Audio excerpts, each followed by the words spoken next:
Assalamualaikum warahmatullahi wabarakatuh. Hari ini kita lanjutkan kembali materi untuk kuliah perpindahan panas, dan di minggu ini kita akan membahas tentang alat penukar panas atau heat exchanger untuk pertemuan ke-15. Untuk tujuan pembelajarannya, setelah menyelesaikan pertemuan ini, mahasiswa mampu memahami prinsip kerja berbagai jenis alat penukar panas, atau alat penukar panas ini biasa kita sebut sebagai heat exchanger. Jadi mungkin kalau yang belum tahu tentang unit heat exchanger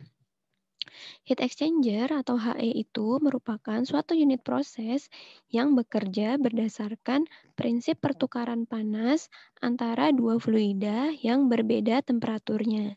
Jadi, dalam suatu heat exchanger itu akan mengalir dua jenis fluida atau dua fluida yang suhunya berbeda. Nah, ketika kedua fluida tersebut dialirkan, maka kan akan terjadi kontak. Nah, karena adanya perbedaan suhu antara dua fluida tersebut, makanya perpindahan panas dapat terjadi di dalam alat heat exchanger. Kurang lebih untuk prinsip kerjanya seperti itu. Kemudian, HE ini diklasifikasi berdasarkan jenis aliran dan juga susunan atau bentuknya. Jadi untuk jenis alirannya itu nanti kita akan mengenal yang namanya aliran paralel atau counterflow.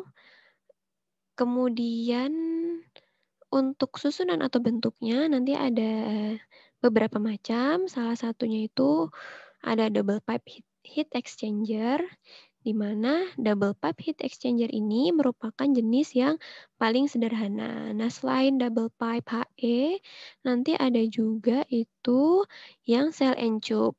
Nanti untuk lebih jelasnya kita bahas di slide berikutnya. Kemudian untuk fluidanya, tadi kan saya sampaikan bahwa di dalam HE itu terjadi pertukaran panas antara fluida panas dengan fluida dingin. Nah, fluida panas yang sering digunakan dalam HE itu adalah steam, di mana steam ini fungsinya untuk memanaskan fluida proses. Sekarang kita masuk ke beberapa jenis heat exchanger. Tadi seperti yang sudah saya sampaikan bahwa salah satu bentuk HE yang paling sederhana itu adalah double pipe. Jadi pertama di sini kita akan membahas tentang double pipe heat exchanger. Untuk bentuk sederhana dari double pipe heat exchanger, kalian bisa lihat pada gambar 1 di sini. Di sini, kalau untuk double pipe itu, dia hanya terdiri dari bentuknya seperti ini. Jadi seperti ada, kalau tampak depannya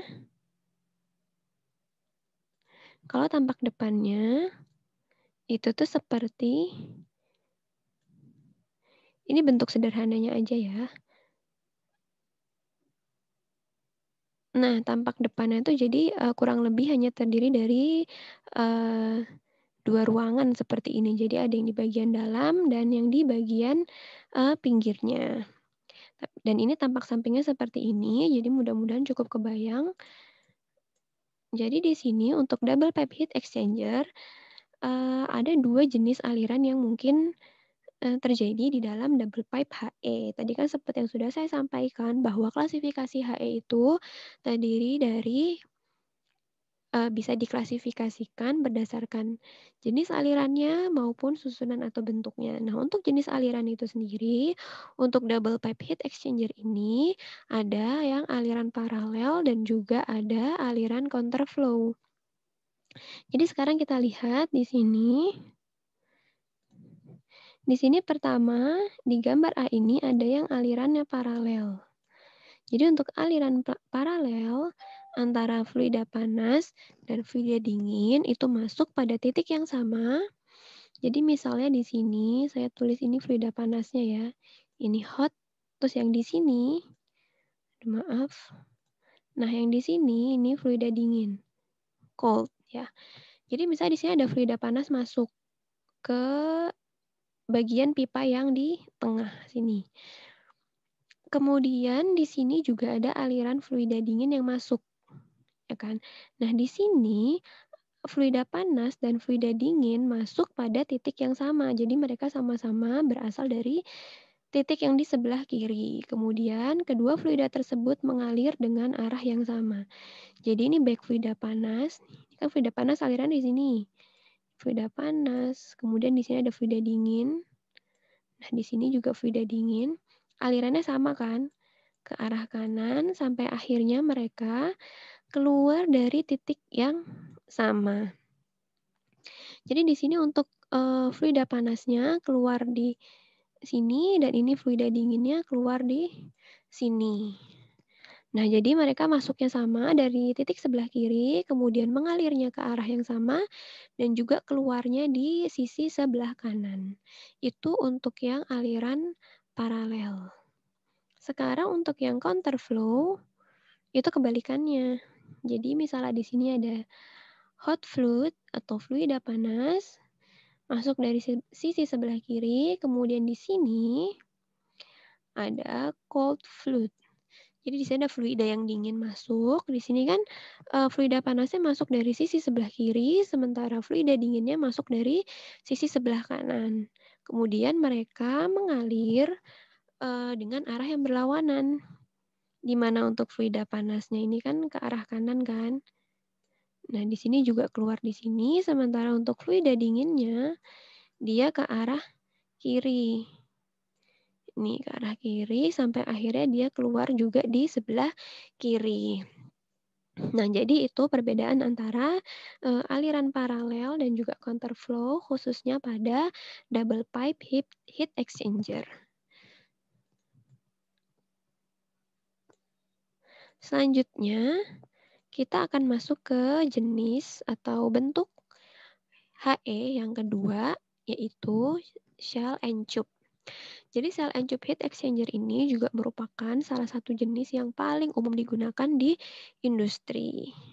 Jadi di mana untuk shell and tube ini sesuai dengan namanya terdiri dari shell ini yang besar ini di mana di dalamnya terdapat cup-cup atau kayak pipa-pipa gitu yang jumlahnya cukup banyak gitu. Jadi nanti pada sel encup ini ada fluida yang masuk yang mengalir melalui shell, ada juga fluida yang mengalir melalui cup, di mana nanti kan kedua fluida itu kan suhunya berbeda. Nanti ketika mereka mengalir akan terjadi kontak dan terjadi perpindahan panas dari fluida panas ke fluida yang lebih dingin. Jadi kurang lebih itu prinsip kerja secara umumnya seperti itu.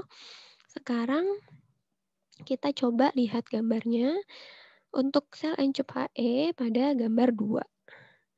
Jadi di sini untuk mengetahui bentuk spesifik dari sel encup HE ini itu didasarkan pada jumlah aliran yang melalui shell dan cup. Di mana single pass pada shell dan juga pada cup itu merupakan bentuk yang paling sederhana. Jadi sekarang kita lihat di gambar 2. Di sini kita lihat ya, di gambar 2 ini merupakan sel encup heat exchanger dengan single pass pada shell dan juga pada cup. Jadi maksudnya single pass di sini itu adalah jumlah laluannya ya. Jadi aliran fluidanya yang melalui shell itu hanya sekali lewat lah gitu gampangnya. Kemudian dan fluida yang melalui cup itu juga sekali lewat. Itu namanya single pass pada shell dan pada cup. Jadi kita lihat gimana sih single pass-nya itu. Jadi di sini ada suatu HE, sel encup. Kemudian di sini ada cup inlet. Ini kan perhatikan di sini ada cup inlet, ya kan?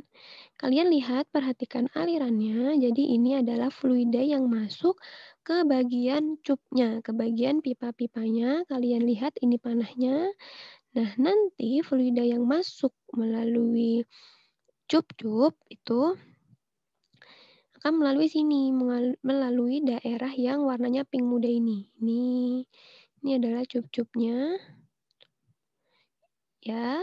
Kalian lihat, perhatikan, kemudian dia langsung keluar di sisi sebelah sini, cup outlet. Nah, jadi ini kan kalau misalnya kalian perhatikan ini hanya sekali lewat aja kan, dia masuk lewat sini, terus langsung keluar. Itu yang namanya single pass pada cup. Sekarang gimana kalau single pass pada shell? Sekarang kita lihat ini ada shell inletnya. Ini sebelah sini. Nah, shellnya ini nanti mengalirnya ke sini nih. Ini, sini. Dia akan melewati baffle-baffle ini kan, sampai akhirnya nanti keluarnya di sini. Nah, ini juga sama. Dia kan hanya sekali melalui shell ini kan, jadi dia masuk dari sini, sekali lewat, langsung keluar. Itu yang namanya single pass.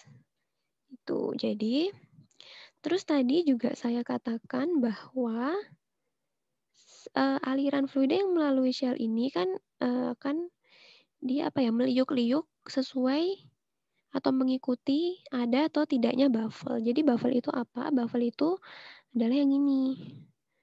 Nih, baffle itu adalah yang ini. Jadi kayak dia sekat-sekat gitu yang terdapat di dalam shell. Nah, fungsinya apa? Nanti saya sampaikan di slide berikutnya. Ini adalah namanya baffle. Jadi itu adalah gambaran untuk single pass pada shell dan cup. Mudah-mudahan ini cukup bisa dipahami. Saya hapus dulu.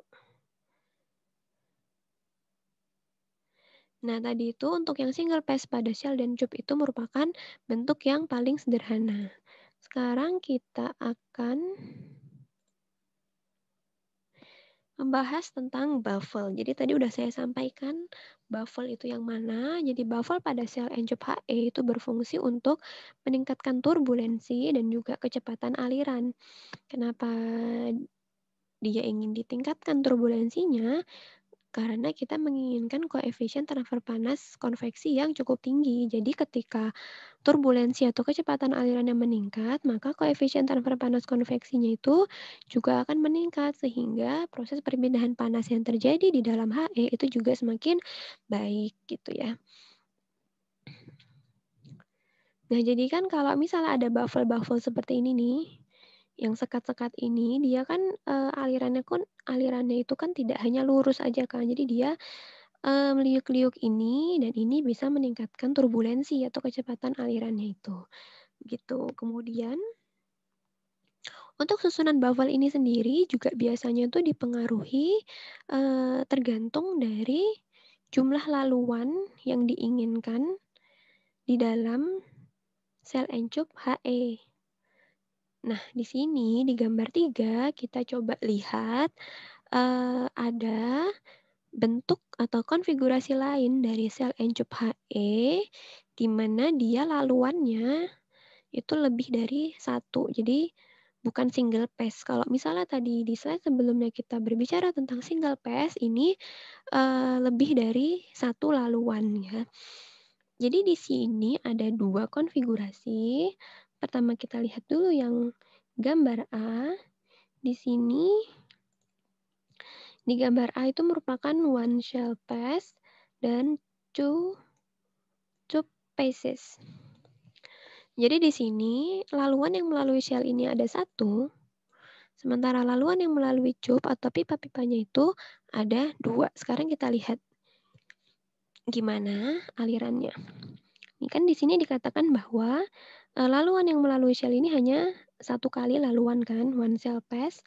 Itu di sini kan perhatikan ada shell inletnya masuk, kemudian dia masuk ke sini, melewati baffle-baffle ini dan langsung keluar, ya kan? Ini dia hanya sekali lewat dari sini, lewat sini langsung keluar. Ini adalah one pass.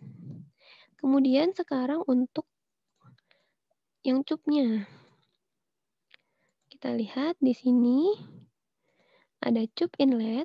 Kalian perhatikan di sini masuk.